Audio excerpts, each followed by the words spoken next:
नव्हे.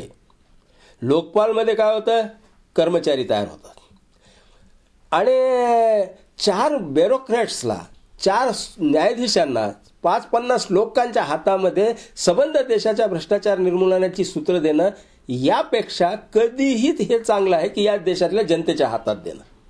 म्हणजे कलमाडींच्यावर आरोप झाले, पुण्यातले मतदार शर्मेनं मान खाली घालू लागले, परंतु 5 वर्ष जे बोकांडीवर कलमाडी आहे तो हटवता येत नाही त्यांना.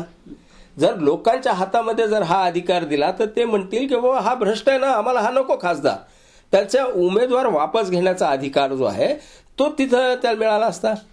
आज निवडणुकीची पद्धत अशी आहे आपली की ज्याच्यामध्ये भ्रष्ट माणसं सहज निवडून जातात आणि जोपर्यंत सत्तेमध्ये संपत्ती आहे तोपर्यंत हे बोकेच जाणार आहेत. तिथं ते स्टेक लावतात आणि तिथं गेल्यानंतर जास्तीचे पैसे त्यांना कमवायचे आहेत. तिथं तुम्हाला 2 मार्ग करावे लागतील. एक, पहिली गोष्ट तर अशी की सत्तेच्या हातातले संपत्तीचे अधिकार कमी करावे लागतील.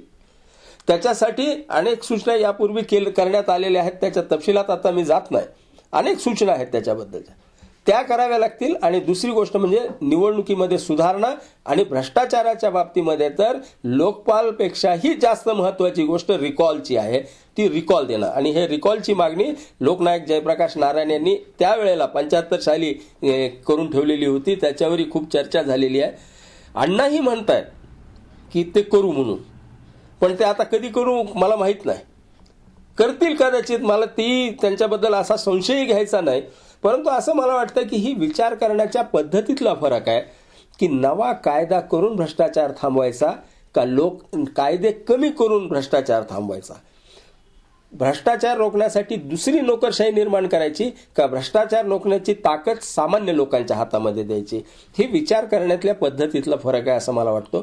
जयप्रकाश नारायण चळवळ, शेतकरी आंदोलन, नामांतर ह्या चळवळीमधनं मी जे शिकलो ते हे शिकलो की लोकांना बळकट करणं ही सगळ्यात मोठी लोकशाहीला बळ देणारी गोष्ट आहे.